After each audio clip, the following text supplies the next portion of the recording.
noite, sejam bem-vindos a mais um Entre Linhas.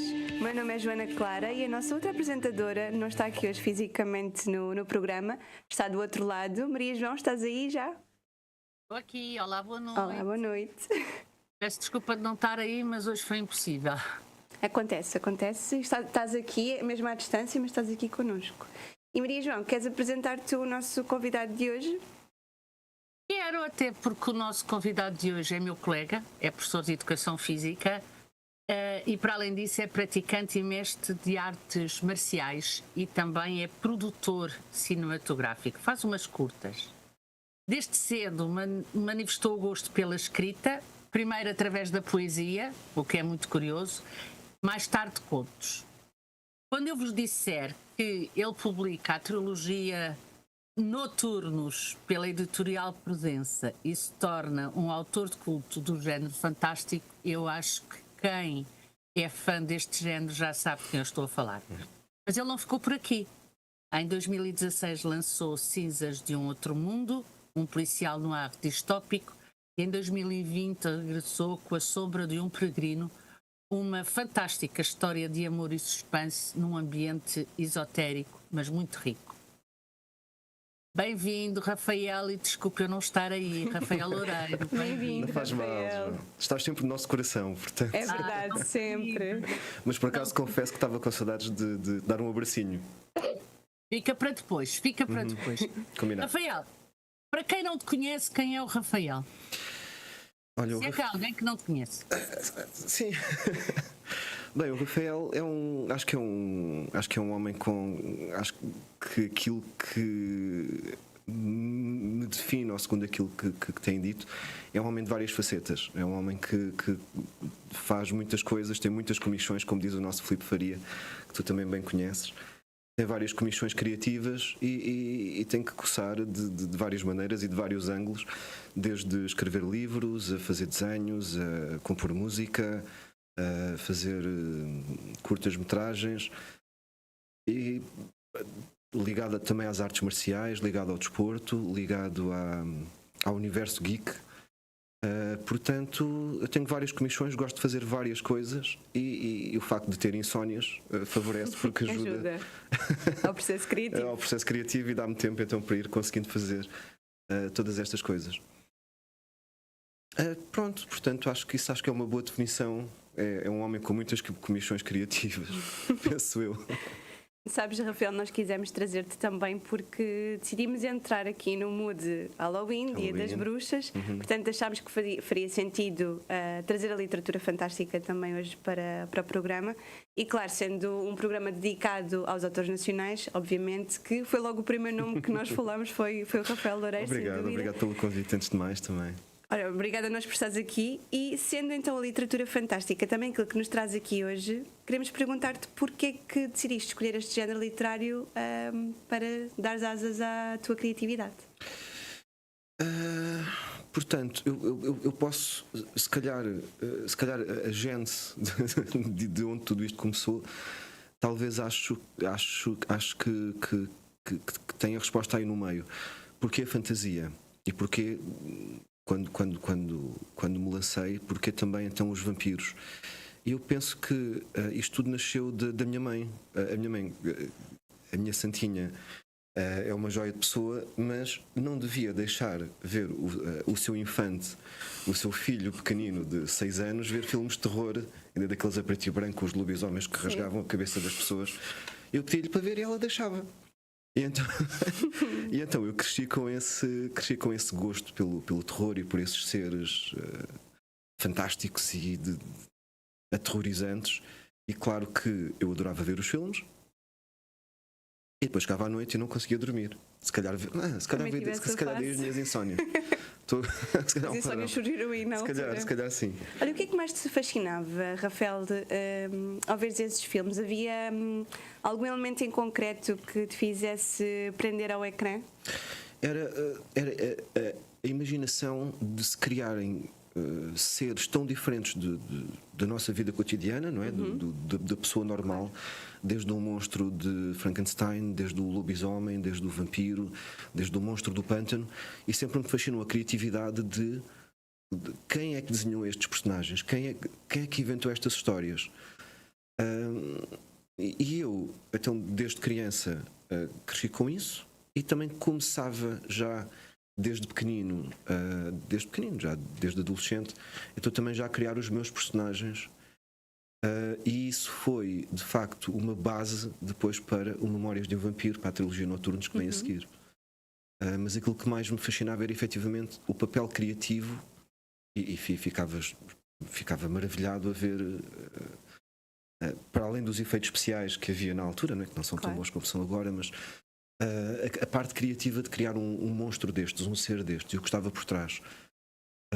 Eu não sei se me vou adiantar, mas de facto uma das coisas que mais me cativou foi eu adorava este monstro, adorava este universo do terror, e ali na minha adolescência tardia, 18 anos, 19 anos, descobri então um movimento gótico, e com esse movimento gótico descobri então novos autores, novas bandas, novos jogos de computador, novos RPGs, e aliado a isso então descubro que há um universo e há a minha professora de literatura de português na altura, que quando ela apresenta então o ultrarromantismo, e o ultrarromantismo que é muito nosso, não é muito português, então isto aliado a descobrir um novo mundo de gótico, em que o monstro não é apenas um monstro, mas pode ser um ser torturado pelo amor, e o ultrarromantismo, que é o amor que ultrapassa a morte, com o Soares de Passos, que tem o poema lindíssimo que é o Noivado no Sepulcro.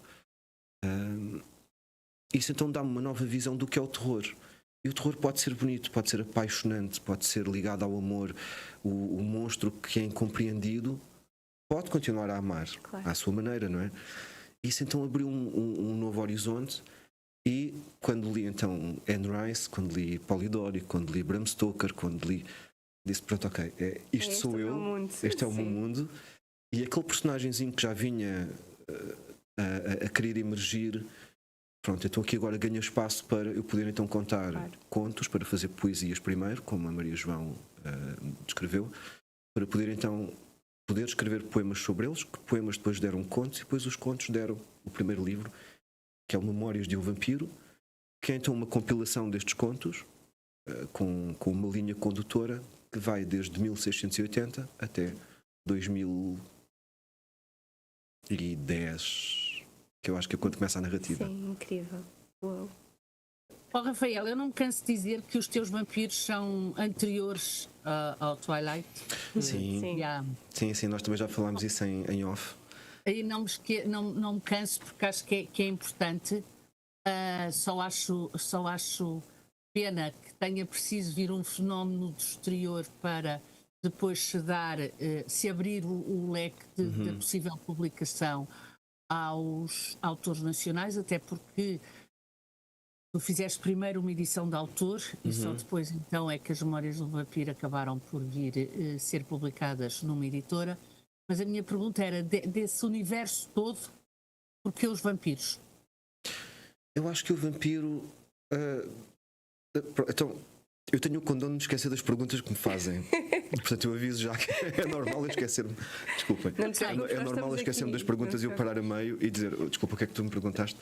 Está tranquilo mesmo. Quase de certeza que vai acontecer. Então, antes, só para responder a isso à Maria João, eu já fiz os passos com isso, percebes? De ter passado tantos anos a tentar promover uma editora e as editoras dizerem: olha, agradecemos muito, mas temos o calendário cheio. Eu percebo, porque numa editora que mexe com milhares de euros, não faço ideia o budget que uma editora tem, mas que mexe com milhares de euros, e aparece um professor de educação física no momento em que o universo fantástico era Senhor dos Anéis e Harry Potter, e aparece com um livro a dizer: foi eu que escrevi, professor de educação física, escrevo livros de vampiros, é muito bom, comprem já. Claro que, por melhor que o livro seja, eu fiquei muito frustrado durante muitos anos, confesso, como é óbvio, não é? Mas eu percebo que se calhar não teve o momento certo, e fico satisfeito de ter tido o estofo e que isso sirva de exemplo também para quem nos está a ouvir, para os novos autores, para as pessoas que me abordam, a mim e qualquer outro autor, e digam: pai, não sei o que é que é de fazer, não sei como é que eu hei de publicar. Espera, agora também há outras ferramentas, não é? Há o print on demand, A Amazon, os e-books, por aí fora. Há outras ferramentas que não havia na altura, mas fico satisfeito de ter tido a coragem e o estofo de aguentar, e que isso agora também sirva, vale ao que valer, de exemplo para os outros, porque de facto foi preciso ver o fenómeno, como tu disseste, João, de ver e que nós também falámos em off, exatamente. de ver o Twilight, o Crepúsculo, que fez abrir então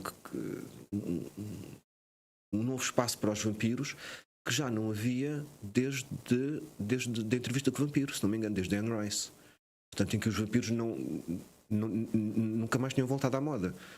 E então, com isto, pronto, abriu espaço para Rafael Loureiro, a entrevista para Memórias de Vampiro. Portanto, acabei por fazer as pazes com isso. Agora, realmente é triste, porque eu também vejo, é triste, é uma maneira de dizer, é claro que eu compreendo, mas chegam-me às mãos manuscritos tão bons, tão interessantes, universos feitos tão ricos, e que eu penso para mim, isto era fantástico ser publicado, e que só não é publicado ainda, porque eu percebo que as editoras também tenham as suas cotas de investimento ou de risco, ou porque se calhar, da mesma maneira que aconteceu comigo, ainda não é o momento certo para isso ser publicado, ainda não está na moda. E nós vemos isso eu ainda não me esqueci da tua pergunta. Sim. Acho eu, a segunda. E da mesma maneira como nós vimos isso também com o Harry Potter, e corrijam-me, não é? Que dizem que a autora Rowling se tentou publicar cá em Portugal, não sei se será boato ou não, e que foi recusado. Portanto, se ela tivesse publicado cá em Portugal, será que ela teria sido o fenómeno que é agora? Portanto, se calhar não é o momento certo. Sim, é tudo timings, é isso que estavas a dizer. Exatamente. Portanto, eu já fiz as pazes comigo mesmo e com isso. E porque os vampiros? Porque os vampiros, da maneira como eu me sentia, não é? Todos nós temos um alter ego, todos nós temos as nossas fraquezas, as nossas dificuldades, as coisas mais e menos boas que nós vivemos, e eu identificava muito naquela fase da minha vida, e ainda identifico, com necessitar de haver uma parte de mim, tal como todos nós temos, que temos que esconder, que é muito oculta, não é? Ninguém queria estar ao pé de uma pessoa que estivesse sempre triste, ou que estivesse sempre aborrecida com a vida, ou que estivesse sempre com uma energia muito, muito negra, muito pesada, muito triste.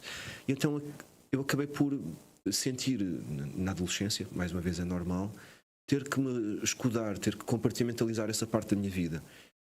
E que melhor personagem esse que senão o vampiro, não é? Que dá uma fachada de ser humano normal, mas depois por dentro vive na sombra, não é? Vive na sombra, vive aterrorizado com os seus próprios demónios.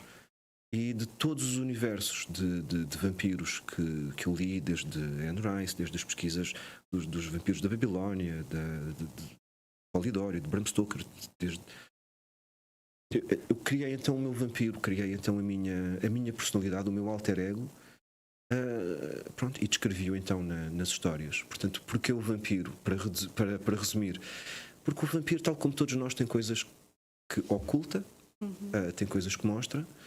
Pode ser a pessoa mais linda ou a figura mais terrível em que se pode transformar, mas ao fim e ao cabo ele quer apenas uma coisa, quer sobreviver. E esse sobreviver, para mim, ele sobrevive através do sangue. E para mim, eu traduzo isso na minha vida como um amor, não é? Todos nós queremos ser amados, todos nós queremos ser felizes. E eu só consigo viver a ser amado e a amar. Portanto, eu sei que estou a dar uma volta muito grande, mas isto na minha cabeça faz sentido. Mas faz todo o sentido, claro que sim. Portanto, porque o vampiro foi a maneira como eu interpretei, e a maneira é esta. Não, e é interessante perceber. Desculpa, Maria João, acho que ias dizer alguma coisa. Diz. Não, acho super curioso depois haver este paralelismo com estas personagens que são essenciais na literatura fantástica, já referimos aqui várias, mas este paralelismo entre o vampiro e o próprio ser humano e todas estas camadas que ambos têm e que são muito idênticas e são a luz e a sombra, portanto, como todas as dicotomias que existem em nós. Eu acho também isto que torna as personagens da literatura fantástica tão ricas, e já tivemos aqui inclusive duas pessoas da comunidade do Instagram em que o programa foi dedicado também à literatura fantástica e falávamos também sobre isto, como a fantasia, esta imaginação também pode de alguma forma enriquecer a realidade e como ambas se cruzam sempre uma com a outra, não é? Andamos aqui sempre entre a ilusão e a realidade, a fantasia e o real. Portanto, aqui pegando também no que tu disseste, Rafael, pois como é que acaba por ser o teu processo criativo também? Não só de desenvolvimento do teu vampiro e das tuas personagens, mas depois como é que pensas no enredo, nos detalhes todos que queres trazer para os teus livros? Eu descobri agora há pouco tempo que vi uma entrevista ao Stephen King e descobri que eu uso o mesmo processo que ele sem saber. Por exemplo, enquanto que o nosso Filipe Faria, a nossa Sandra Carvalho, que já foi vossa convidada aqui, também, que são os meus 3 companheiros, aliás, são os meus 2 companheiros nas sessões de autógrafos e escrevemos para a mesma casa, para a nossa editorial Presença. E eles têm o mesmo modo, que eles são muito organizadinhos. Talvez a Sandra não tanto, mas eles são muito organizadinhos. Eles criam uma história na sua cabeça e, por exemplo, o Filipe, ele, capítulo 1 vai acontecer isto, capítulo 2 vai acontecer isto, capítulo 3 vai acontecer isto. Ele acaba o livro, então volta ao início e então reescreve daqueles tópicos que ele escreveu. Isso para mim é impossível, eu não conseguia fazer isso, sou completamente caótico a escrever. Então a minha vertente, eu acho que é um bocadinho mais como o Stephen King, que ele diz que ele vê um cenário, ele atira para lá os personagens e diz: ação, façam-se à vida. Façam-se à vida. E os personagens vão ganhando a sua voz, vão ganhando as suas personalidades à medida que o próprio autor os vai descrevendo. Ponto disso. Agora, para mim é fantástico, porque eu acho que não conseguia ser tão metódico. Eu escrevo muito por emoção, não quer dizer que os outros não escrevam, mas ao invés do método, claro que eu tenho um método, mas prefiro escrever por emoção. Sim. E o método depois, se calhar, vem numa segunda fase, quando acabo de escrever o capítulo e agora digo, ok, então agora vamos voltar a reler o capítulo. Eu tentei, no Cinzas de um Novo Mundo, tentei fazer com que um personagem tivesse uma personalidade completamente diferente daquilo que era. Um personagem que tem um QI de 80, um personagem que mal falava, um personagem grandalhão, muito bruto, pensa nos universos no ar, não é? Que tem sempre aqueles brutamontes com aquele queixo quadrado.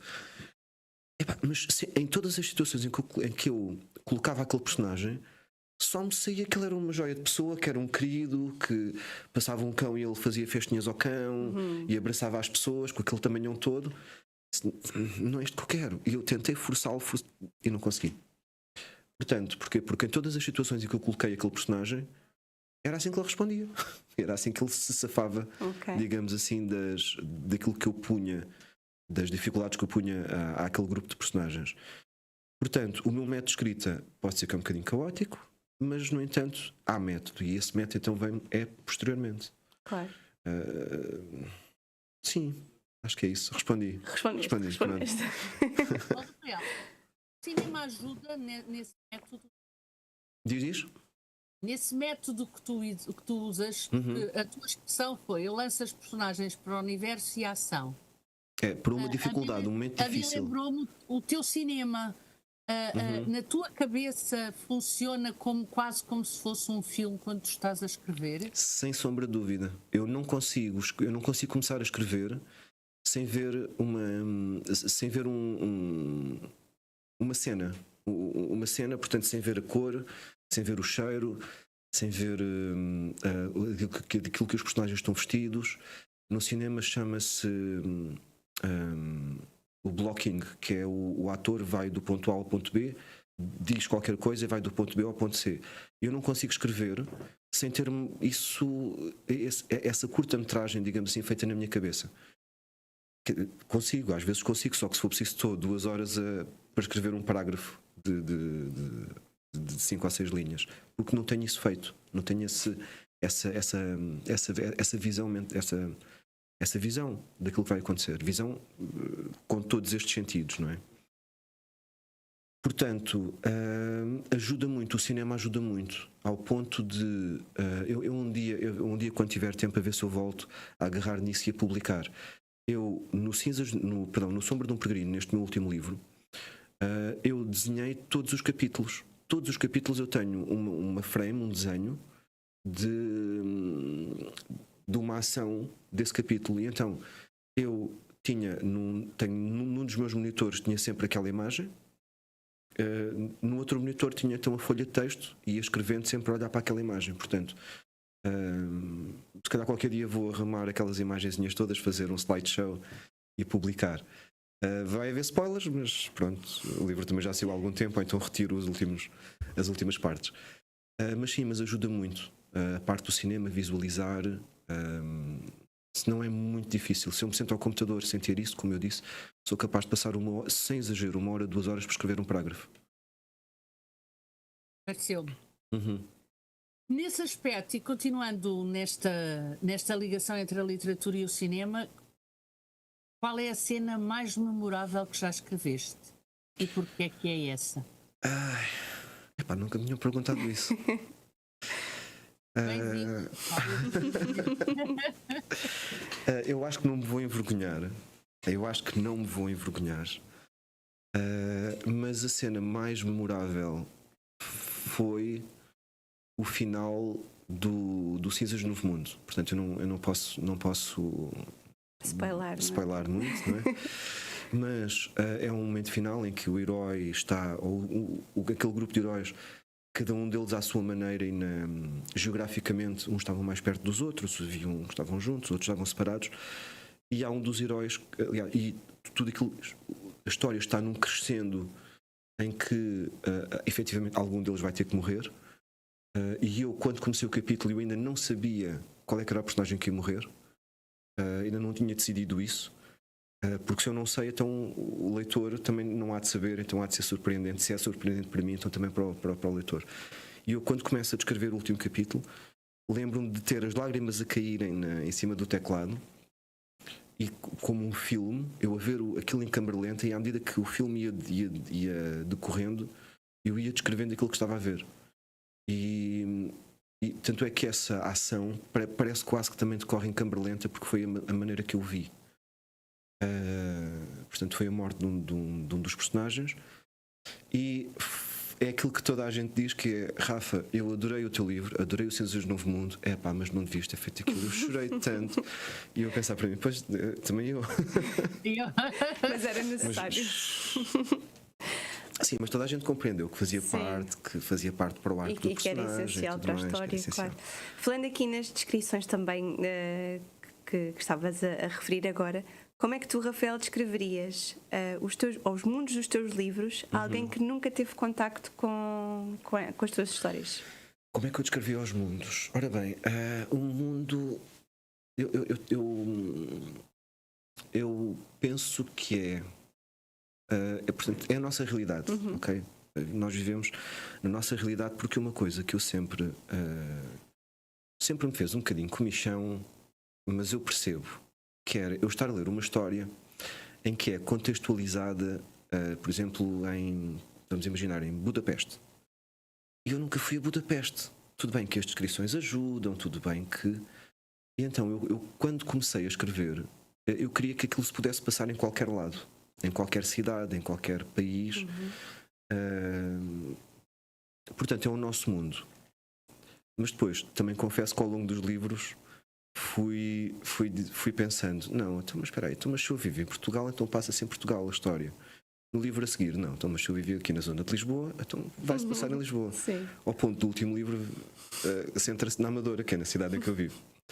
Portanto, eu fui vítima do meu próprio... Teu próprio método. Do meu próprio método.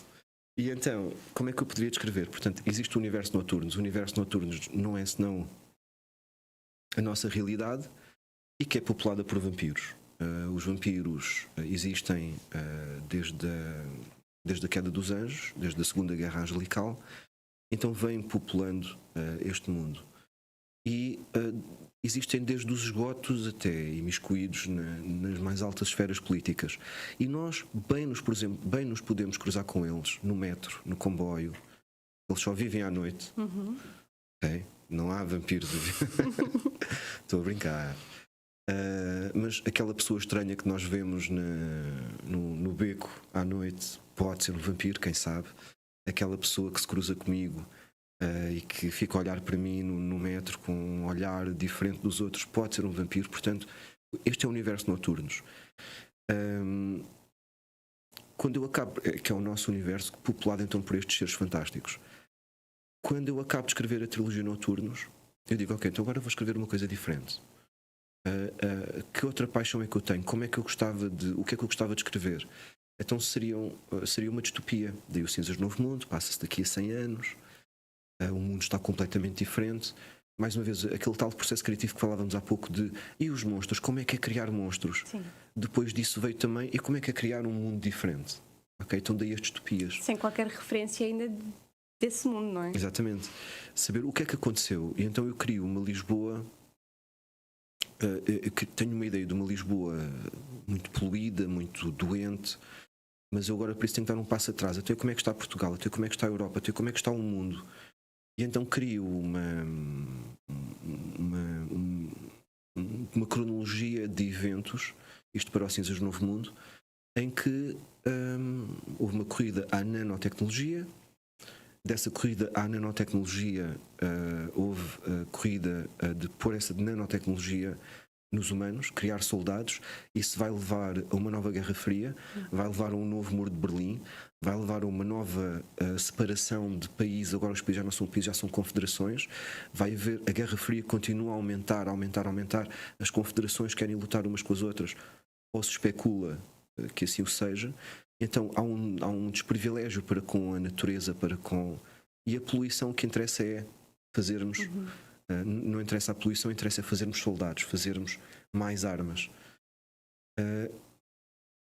E então eu acabo de escrever este livro, portanto, que não é mais que o nosso universo daqui a 100 anos.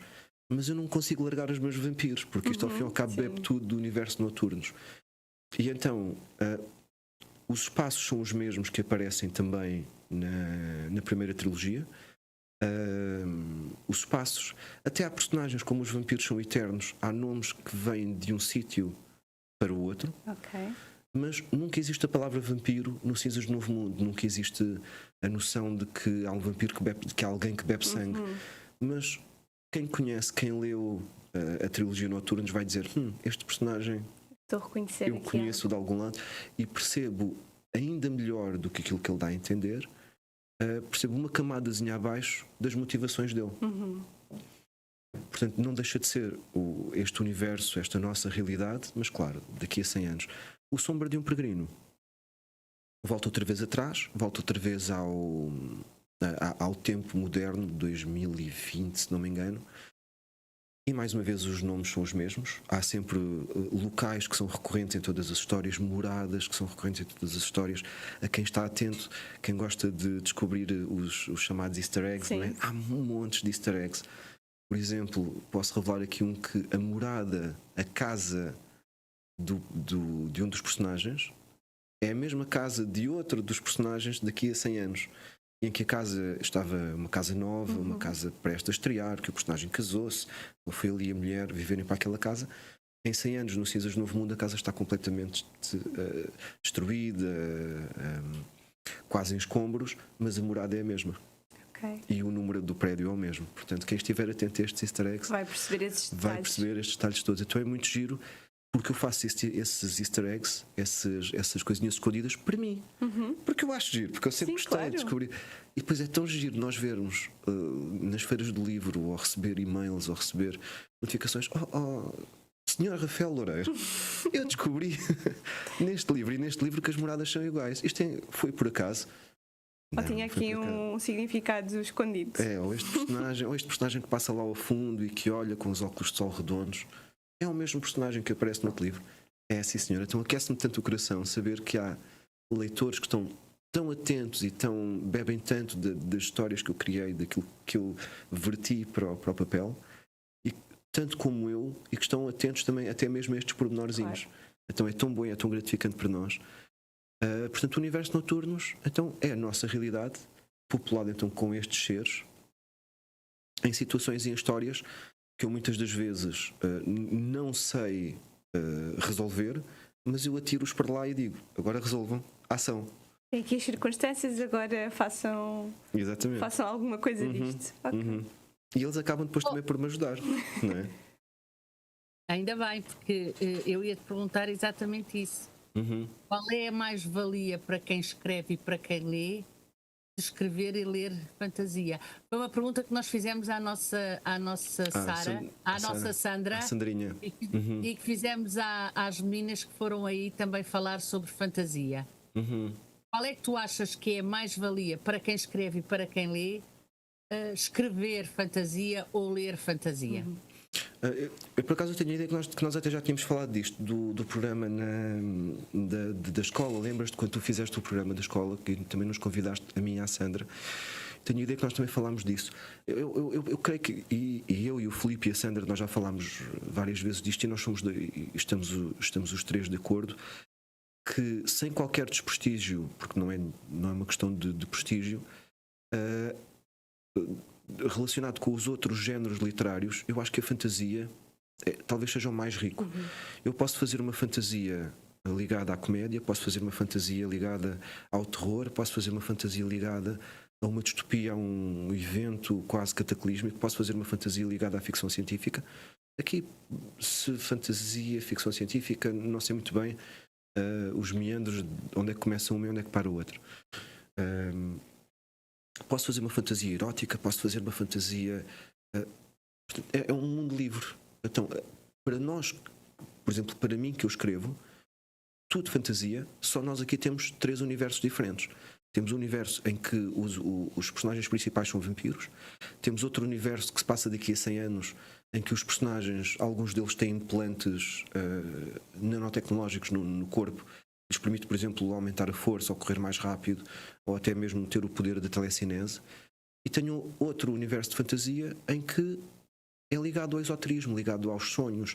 Um personagem que sonha que não consegue dormir, porque sempre que dorme vê a sua mulher a ser assassinada daquilo que ele percepciona por ser um demónio. E então ele vai procurar, juntamente com a única pessoa que acredita nele, que é um frade, mas então que demónio é este? O que é que diz a Bíblia em relação a isto? O que é que dizem aqueles cultos? O que é que dizem os demonólogos? O que é que dizem? E que é uma fantasia ligada ao esoterismo, ligada ao thriller, mas com elementos de paixão e de amor, da maneira como ele se recorda da falecida mulher, da maneira de uma mulher que se cruza no caminho dele e que é quase tem a mesma energia que a mulher falecida dele. E como é que ele age agora para com Deus? Então, mas espera, mas tu tiraste-me uma mulher, um demónio tirou-me uma mulher e agora apresentas-me esta figura à minha frente. Como é que ele resolve isto? Portanto, é uma fantasia ligada à fé, não é?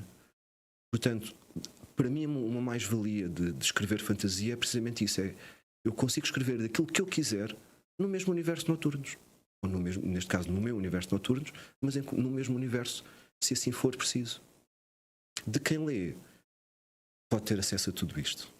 Não é? Acho que eu sou altamente fã de romances históricos, sou fã de suspense, de thriller, adoro Ken Follett, gosto muito de Dan Brown, mas a fantasia tem um lugarzinho no meu coração. Sim, por ter espaço para isso que referes, ser um género literário tão rico. Tu já referiste aqui vários autores, inclusive a Sandra, que já veio aqui ao programa, o Filipe Faria também, mas que autores é que tu aconselharias aos jovens que gostam de ler fantasia? Não só autores nacionais, mas também autores internacionais. O que é que sugerias? Isso agora é complicado porque depende dos gostos de cada um, não é? Eu, por exemplo, eu confessei isto no teu programa, Maria João, à frente de toda a gente, que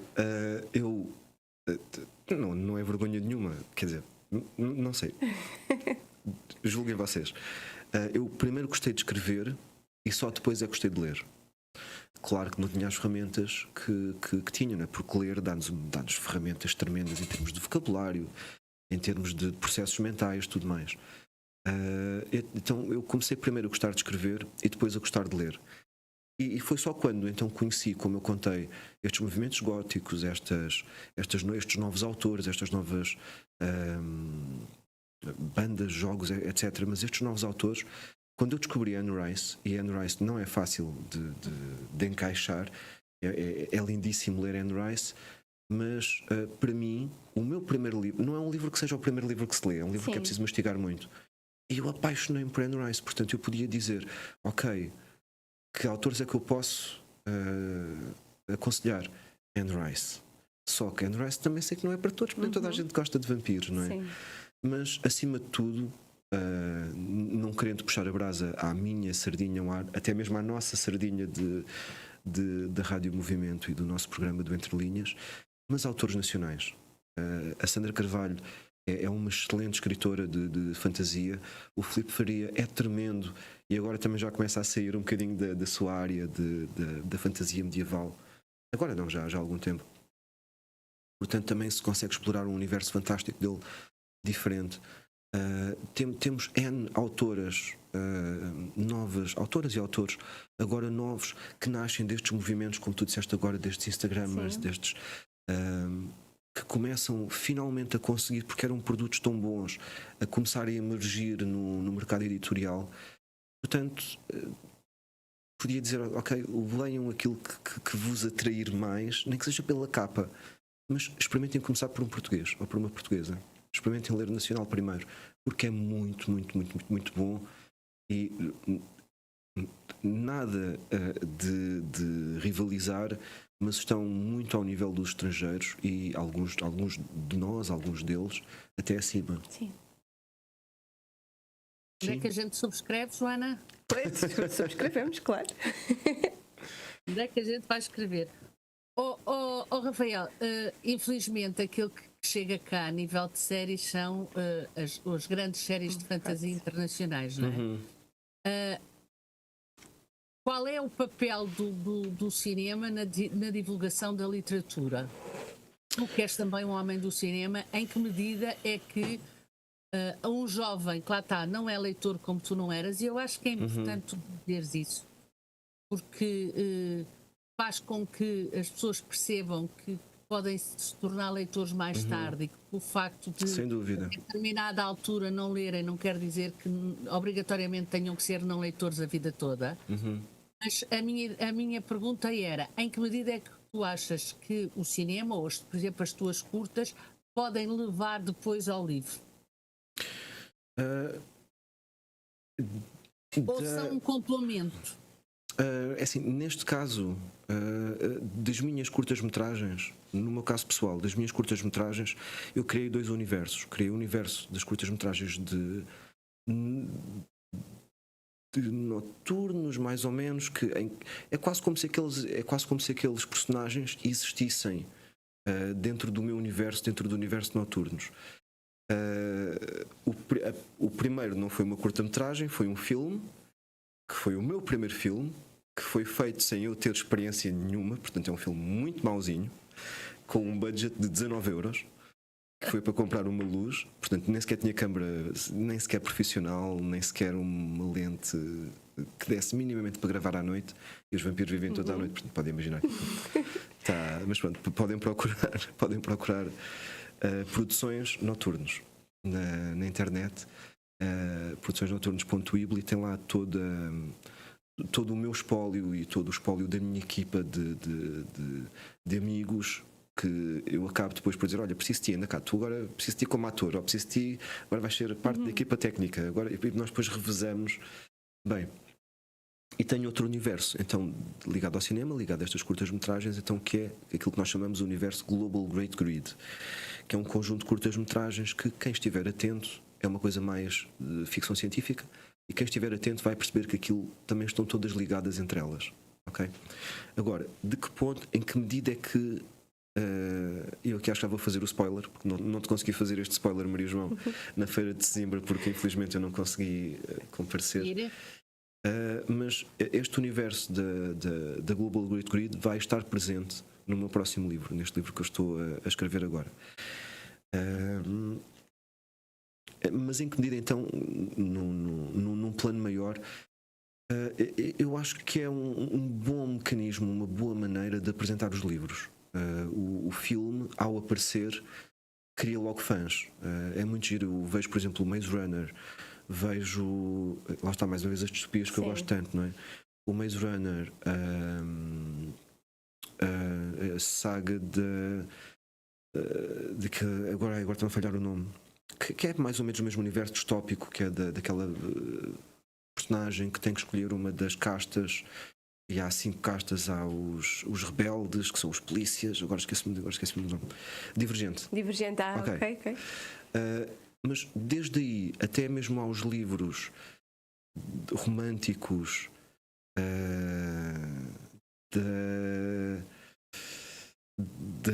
está-me a faltar o nome. Bem, aqueles livros românticos que é aquela autora altamente prolífica que tem montes de livros e montes de filmes.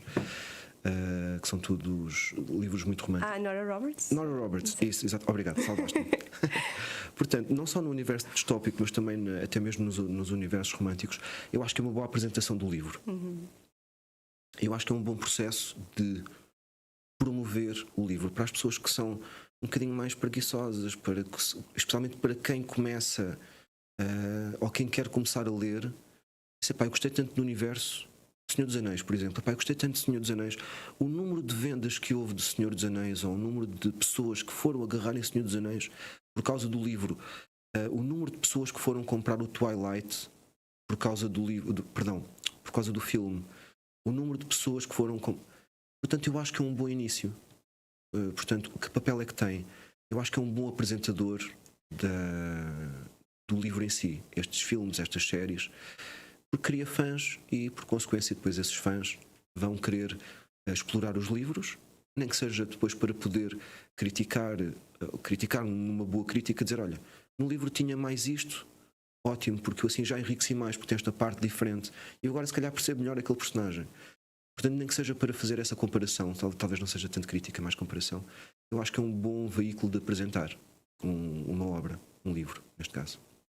Sim, e nós já tínhamos também falado aqui sobre isto com as outras meninas que referíamos há pouco, em que falámos também sobre o género fantástico, e também fizemos aqui esta questão de que forma é que as séries e os filmes ajudam também a potenciar depois a obra original, a obra que lhes deu origem.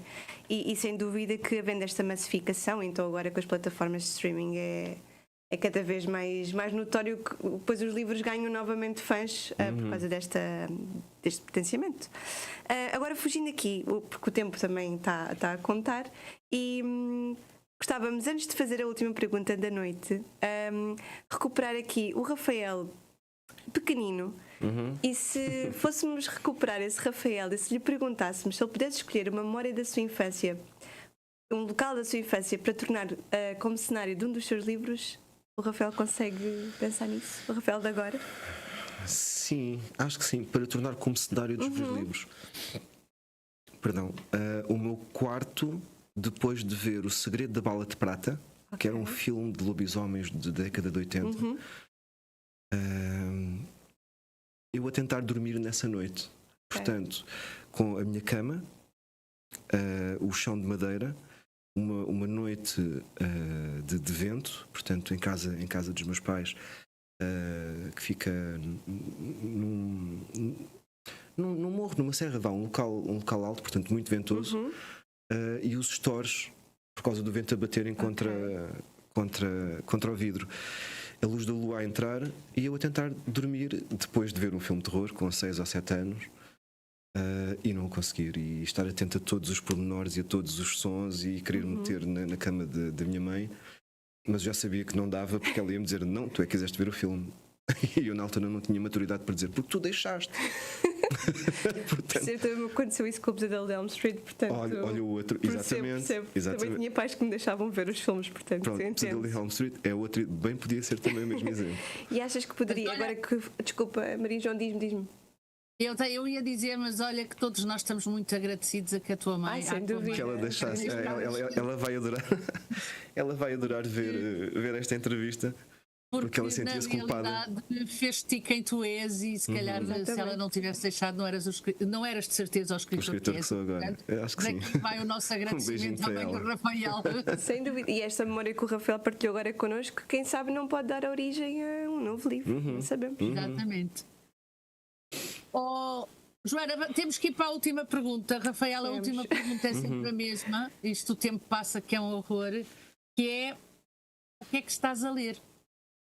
Ora bem, eu neste momento estou dividido entre tentar acalmar a minha comichão para fazer uma curta-metragem, porque eu já não produzo há alguns meses, tentar escrever o meu livro, e estou-me a debater para acabar a série do Filipe Faria, a saga do Filipe Faria, que estou a adorar, só que entre 4 trabalhos e as insónias não é desculpa, eu sei que não é desculpa nenhuma, mas para dizer, então estou a tentar acabar a saga do Filipe, portanto as Crónicas da Lária. Ele tem 7 livros e eu vou a meio do 5º. Ele agora já começou a segunda fase, a segunda geração destas Crónicas da Lária, mas estou em pulgas para ler a saga da Sandra. Eu a saga da Sandra só li o spin-off dela, portanto A Noite do Caçador, e estou à espera de acabar. Estou-me a pressionar: não, Rafa, tens que acabar de ler, que é para poderes ir à Sandra, para poderes ler as obras da Sandra. Portanto já tenho isso mais ou menos planeado, e depois no meio vou lendo algumas coisinhas mais soltas, como Allan Poe. Quis voltar a reler outra vez o